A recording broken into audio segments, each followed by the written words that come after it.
Hi class, hi Ms. Zeno. My name is Anaya, and I'm here with my grandma Gloria, or you call her Miss Franklin. The date is May 25th, 2021, and we're recording this interview in Chicago, Illinois. So Grandma, I'm going to ask you a couple questions about your life in Florida and also with your daughters.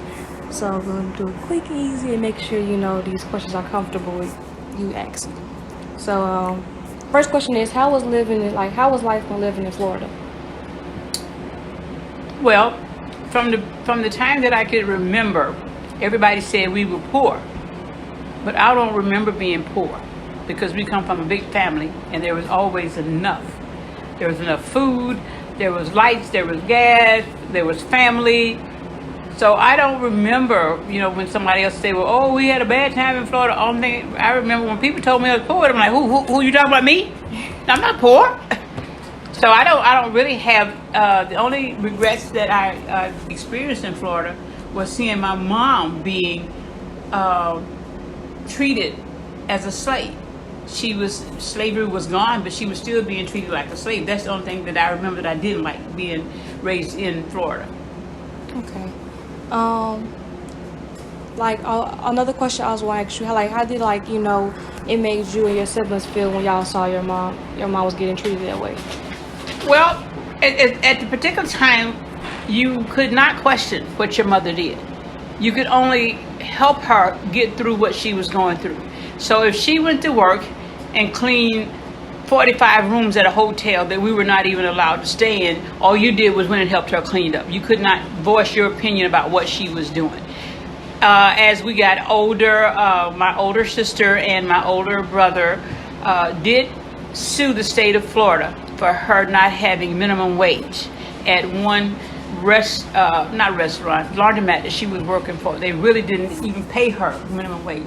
So after they sued, they won the suit, and my mom was granted the back pay that she was owed. That's nice. Okay. The next question is, well, I feel like you already answered it, but the specific struggles did you and your family go through with living in Florida? And I heard that it was y'all get treated differently, and your mother didn't get the right amount of pay. But we talked about the struggles. What struggles have you went through in the household, to keep the household up with you, your mom, and your siblings? What do you mean keeping the house up? I would say when your mom was working and gone, even though you helped your mom out, who was we all had chores. We all had designated, assigned duties to do. For instance, before we moved into the city, we had no running water, no lights, no toilet. We had an outdoor toilet. So we had particular jobs then was to water the grass by pumping water and water the harvest, that we would have something to eat later on. After we moved into the city, there were still job requirements. The job requirements always fell from the oldest to the youngest. The oldest was always in charge of the youngest and the next and the next. That means if your mom left instructions or our mom left instructions with the oldest child, we had to do what she had to do. There was you couldn't say, "I don't want to do it." I understand. I definitely agree with that one with my brother. Next question is, what school did you attend when you lived in Florida, and how was the experience with the school you have attended? Well, I went to school. I first started in public school. I got pregnant early, and pregnant women or girls were not allowed to go to public school. Mm-hmm. So I had to attend a private school in order to finish my education. But going to school, everything was still segregated.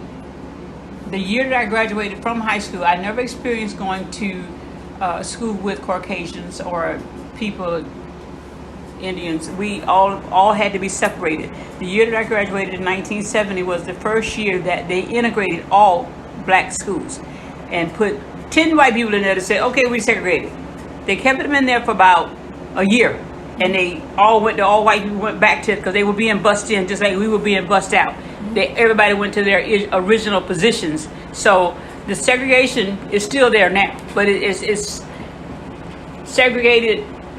It's not segregated on paper.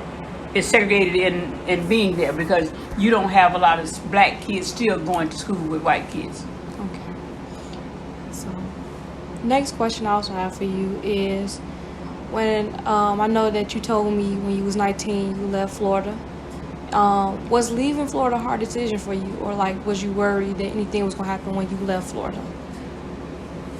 When I left Florida, it was a mutual decision between me and my mother.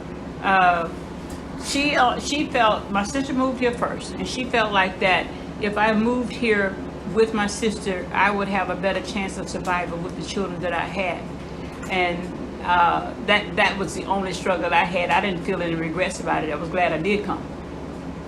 Okay, hey, that's good. You had no any regrets. Now I have 7 aunties, and all my aunties are your daughters. When living in Chicago with just 7 daughters, was it hard or was it just easy for you to maintain all of them? It wasn't hard in a sense for me. I don't know how somebody else would look at it. It wasn't hard because I had a job to do. Either I was going to raise them or neglect them. I chose to raise them. Then in the process of raising them, I had other people that was involved that would be my eyes and my ears wherever my girls went. They had a lookout. They'd call me and say, okay, Miss Franklin, I see Tawana over here on 7th Street. I see Jackie over on 5th Street. It was a network back then. Everybody looked out for everybody. I would say a little bit more than what they do now. Okay. With like this, like having 7 daughters, with picking like schools and stuff at that time, was it like okay, you had your first 4 daughters in Florida, right? Correct? Or I had 3 in Florida. So were they old enough to like go to school and things when they was in Florida around that time, or no? No. Okay. So you made that decision to go move to Chicago and raise them. Right. All right. Now that is we are in 2021 and you see the differences like in Chicago. How do you feel with like? How do you feel like living here? Like what's your new mindset about Chicago? Like how do you feel? Like do you want to move back to Florida or do you want to stay? Well, my mindset about being here is I've been here 50 years. So you can easily get comfortable with living somewhere for 50 years. My goal was always to move back to Florida. But now that I'm older, I think I feel a little bit more secure around my family. I got immediate family down there too, but I'm talking about my girls, my grandkids, grandsons, granddaughters. I feel a little bit more secure that if I needed the help, they are here to help me. I don't have to fly here, or they don't have to fly to Florida to take care of me. Okay. Well, that was the last of the questions. And thank you, Grandma, for answering them for me. And thank you, Ms. Zeno and class, for also listening to my grandma interview. And one day, hopefully you could meet my grandma in person and hear more stories about her living in Florida and her life with her 7 daughters. Thank you. Very good.